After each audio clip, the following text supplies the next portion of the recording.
This is a story of Dave and Sharon finally living their dreams of sailing to the Caribbean and beyond. It all started with a conversation while raking leaves. Instead of being tied to one place, we decided to leave everything behind and begin a life of adventure. Our daughters were out of high school and it was time to move on. We bought a sailboat, which was an Amel Mango, and spent time getting it ready for our adventures. Join us while we share our adventures from getting the boat ready and embarking on our cruising life. It's a beautiful day, and we decided to pull out of Onset Harbor and head northeast through the Cape Cod Canal to sail in Cape Cod Bay.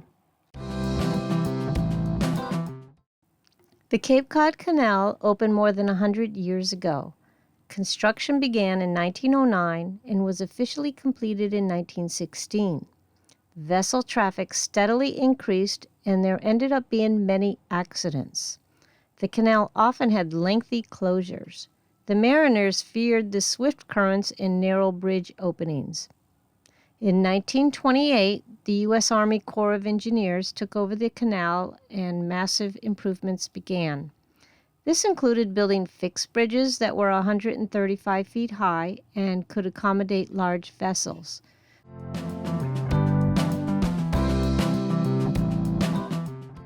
When you're going under the bridges with a sailboat, it looks like there might not be enough room, but there is. Here's the other scary part. Yeah, we have plenty of room on this one. Both bridges connect Cape Cod with the rest of Massachusetts. Traffic from the west typically use the Bourne Bridge, and it is also a direct route to Falmouth, where you can ride the ferry over to Martha's Vineyard. The Sagamore Bridge is on the northeastern, and much of the Boston traffic will use this bridge for easy access to the rest of Cape Cod. At the western end, a vertical lift railroad bridge was built that was lowered only to allow rail traffic on or off Cape Cod. A few years later, the canal was widened and deepened to allow larger vessels access. They also straightened and lengthened the approach to the canal on the western end in Buzzards Bay. This improvement saved mariners from having to go around the outer banks of Cape Cod, which is about 135 miles out of the way. Boats have a maximum of 2.5 hours to go through the canal. That sounds easy, but if you don't time the tides right, then you can be pushing against a 6-knot current.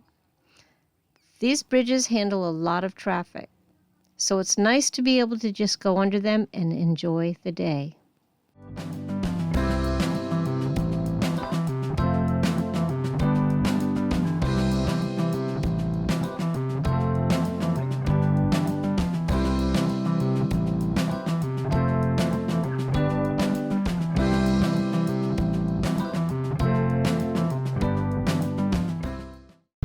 Here we are, Cape Cod. Kind of sail right there, and we're kind of sailing this way. Just generally came out of the canal right here and sailing with the wind abeam.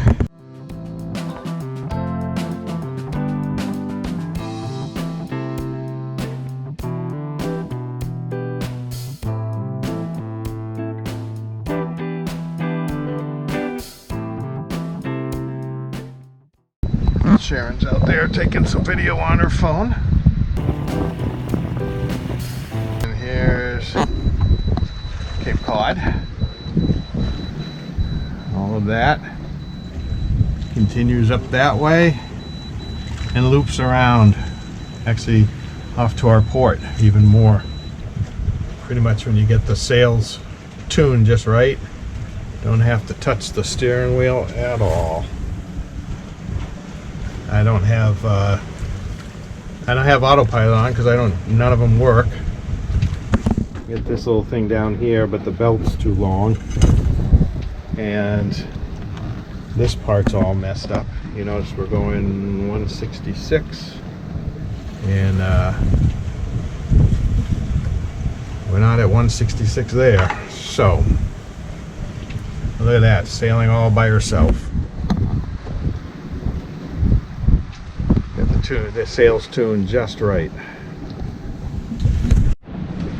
So we're on the lean a little bit here. Heading back to the canal. Looks like we're gonna get some thunderstorms, but we might be able to make it home before, back to the yacht club before any of that happens. And right now you can see we're sailing there. Sail nice. Could be tighter, but we don't have to stress her. We're just gonna go head right back in.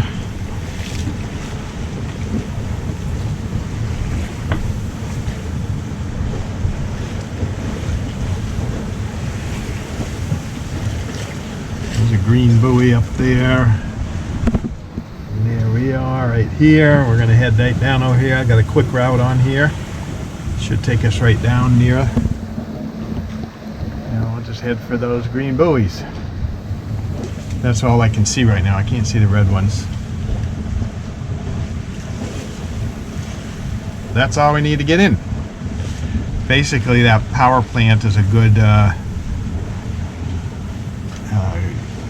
thing to head for, because that's just the beginning of the canal on this side.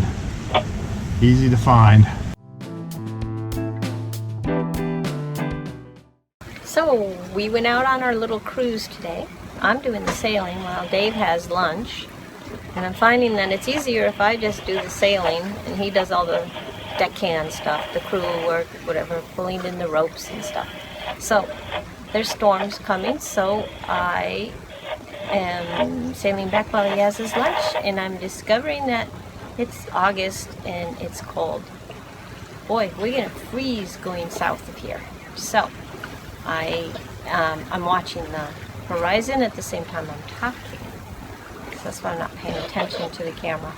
But it is, I don't know, I'm gonna have to dress warm by the time we do go, because it's gonna be cold.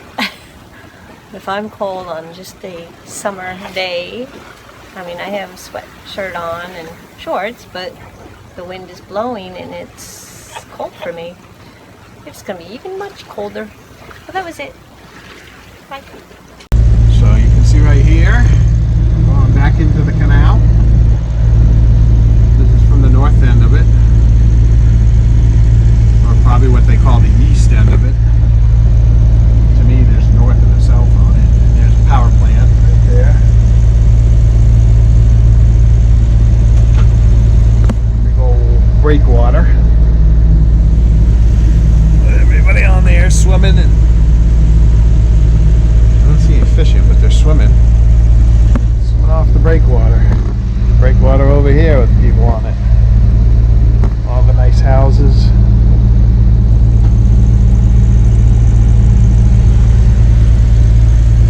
And this is the convergence zone for the currents. Currents coming and going. Right here at the mouth.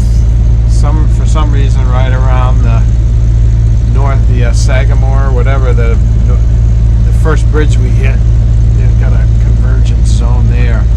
Then it should be smooth sailing. We are going probably against the current, because we're only going 3 knots, whereas we were doing 7-8 knots coming out. Tide's going up, so once we get about halfway through, we should have the current with us. So this is time for cocktails, and time for cocktails. We didn't video getting back on the mooring ball, because that's like landing an airplane. It doesn't always go smooth. And it was kind of rough this time. It was a little bit windy, but we did it.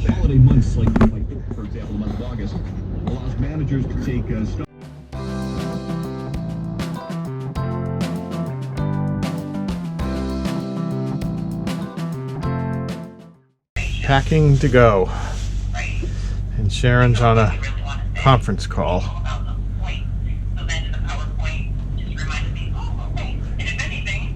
Still stuff to clean up, but it's getting better.